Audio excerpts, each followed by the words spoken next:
आप लोग उम्मीद है कि अच्छे होंगे और सब अच्छे से चल रहा होगा, आपकी तैयारी अच्छे ढंग से चल रही होगी।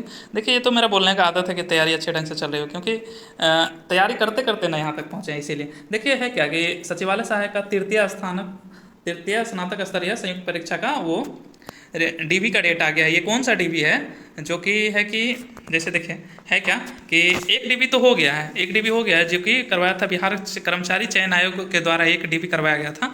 दूसरा डीबी का डेट है ये, जिसमें कि 9 तारीख से लेके 11 9 11 13 14 तारीख को डीबी है। और इस वीडियो में हम बात करेंगे कि इस डीबी में है ना क्या क्या डॉक्यूमेंट लगेगा, डिटेल से एक एक डॉक्यूमेंट की चर्चा करेंगे। चलिए वीडियो में बने रहिएगा लास्ट तक। लास्ट में हम एनओसी के बारे में भी बताएंगे कि एनओसी के लिए क्या करें, आखिरी वक्त में क्या करें, जो क्या होगा, मतलब कैसे अप्लाई करें, क्या करें। इसके लिए हम एक लेटर भी, हाँ कल एक लेटर का वीडियो बना के डालेंगे कि एनओसी मतलब एनओसी लेने के लिए कैसे लेटर लिखे। चलिए ठीक है, तो अब आते हैं, चलिए पढ़ते हैं पहला लाइन क्या है। तो ये तो हो गया कि कहाँ पे होगा, तो सिंचाई भवन परिसर स्थित हार्डिंग रोड में होगा। दूसरा है कि अभ्यर्थी को निर्देश दिया जाता है कि जांच सत्यापन निर्धारित समय से 1 घंटा पूर्व उपस्थित होना, जैसा कि पहले से है कि पहले क्या होगा, सर्वप्रथम बायोमेट्रिक आयरिस मिलान किया जाएगा। मिलान में सही जांच उपरांत ही उनके प्रमाण पत्रों की जांच की जाएगी। फिर है कि अभ्यर्थी अपने साथ निम्नांकित प्रमाण पत्र जो उन पर लागू मूल प्रति तथा उसकी 100 अभिप्रमाणित छाया प्रति एक सेट में क्रमवार सुवस्थित कर जांच दल को उपस्थित, मतलब एक लाइन से सजाएं और एक छाया प्रति में लाए, उस पर लिख दीजिए कि सेल्फ अटेस्टेड, मेरा नाम जैसे सुमन सौरभ है तो सेल्फ अटेस्टेड लिख के जैसे साइन कर दीजिएगा।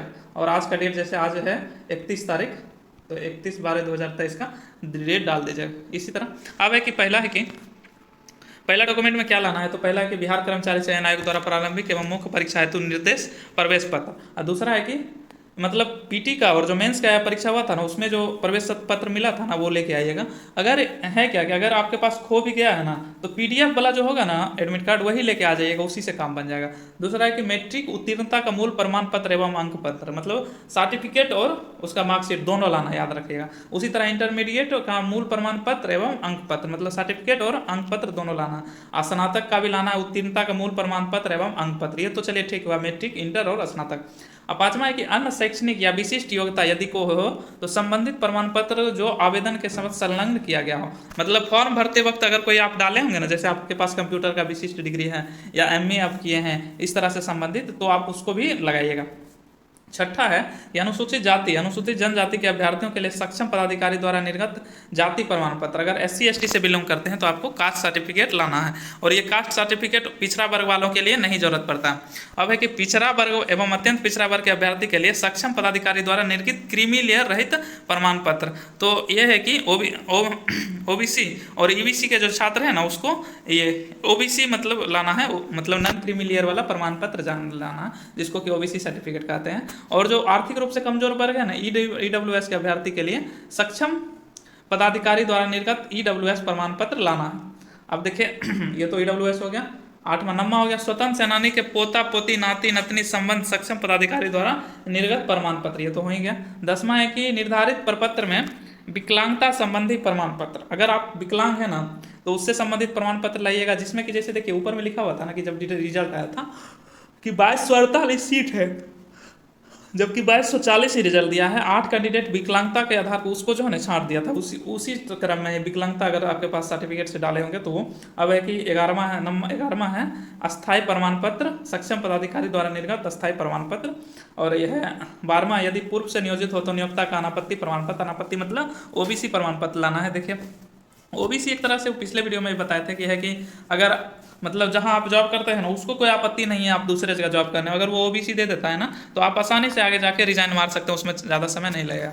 और चौथा है उपयुक्त के अलावा अभ्यर्थी निम्नांकित कागज भी उपलब्ध करवाएंगे, फोटो युक्त पहचान पत्र तथा आधार कार्ड, जो भी हो, Aadhaar card, voter card, PAN ID card, driving licence.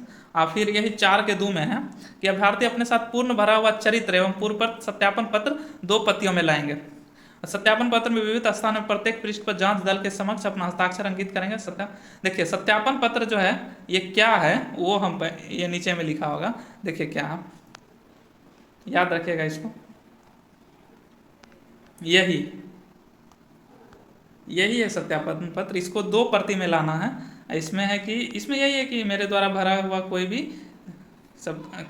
अति नहीं है, गलत नहीं है, जो भी हम भरे हैं सब सही है।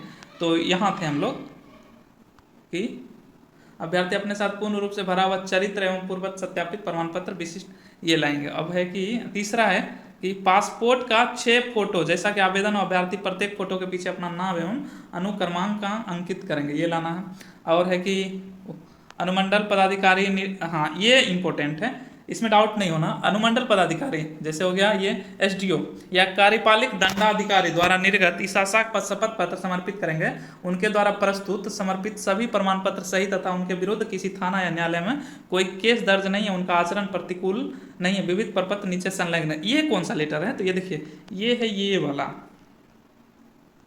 ये जो है ना in the court of sub divisional magistrate SDO या एग्जीक्यूटिव मजिस्ट्रेट, ये आप क्या कर सकते हैं, या तो आप एसपी ऑफिस से जो कैरेक्टर बनता है वो बनवा लीजिएगा और फिर एसडीओ से साइन करवा लीजिएगा, एसडीएम से एसडीएम, या तो फिर कोर्ट से भी बन जाएगा, ये कोर्ट से वो बना देगा, ये भी आसानी रहेगा, मतलब कोर्ट से बना लीजिएगा तो ये भी इजी रहेगा, मतलब तब आपको एसपी ऑफिस वाला नहीं बनवाना पड़ेगा। इसको पहले समझिए क्या कहता है कि ये देखिए पूरा है नाम, date of birth, age, daughter, by caste, by faith, nationality Indian, occupation residency Indian, by occupation ये सब लिख दीजिएगा। ऑक्यूपेशन मतलब तो व्यवसाय होता है, president resident of post office. ये क्या कहता है कि देखिए पर is there no any adverse remark against me in police station, चलिए ठीक है, मतलब थाने में मेरे संबंधित कोई केस नहीं है। There is no criminal case against me in any police station और in any of the honourable court, ये भी है। That all the document, caste certificate, residential, educational and other certificates submitted connection with the requirement against 1/2022 under BSSC commission Patna are true best of my knowledge है। मतलब ये है कि अभी जो आप जमा कर रहे हैं ना सर्टिफिकेट, ये तो तुरंत वो अति नहीं कर पाएगा कि सत्यापित ये सही है कि गलत, इसीलिए आपसे ही भरवा रहा है कि अगर आपके द्वारा कोई भी मतलब गलत हुआ ना, if any wrong information arise in connection with the submitted certificate it will be liable punishable under law, मतलब अगर कुछ भी गलत हुआ ना तो आप सजा के भागे होंगे। असाइन दिस इतना डे इतना डिपेंडेंट सिग्नेचर और फिर यहाँ मजिस्ट्रेट का सिग्नेचर रहेगा, यही है।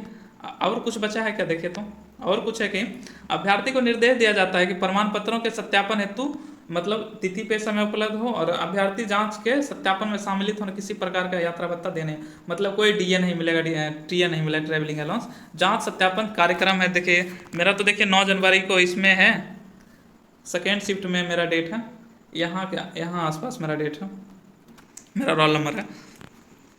फिर देखिए 10 है, 11, 13, 12 नहीं है, 13 और 14, ओवरऑल कितना 1360 कैंडिडेट का टोटल है। चलिए देखिए वीडियो देखने के लिए थैंक यू। इस वीडियो के माध्यम से देखिए एनओसी के बारे में हम एक स्पेशल वीडियो बना देंगे और ये कैसे भरे इसका भी हम अगला वीडियो वही लाएंगे कि ये सत्यापन पत्र कैसे भरे। चलिए वीडियो पे बने रहिएगा, आगे आने वाले वीडियो में यही मेरा रहेगा वीडियो की सत्यापन पत्र कैसे भरे, क्योंकि हम रेलवे में 2 बार भर चुके हैं ना, इसलिए। चलिए वीडियो देखने के लिए थैंक यू, आपका दिन शुभ हो।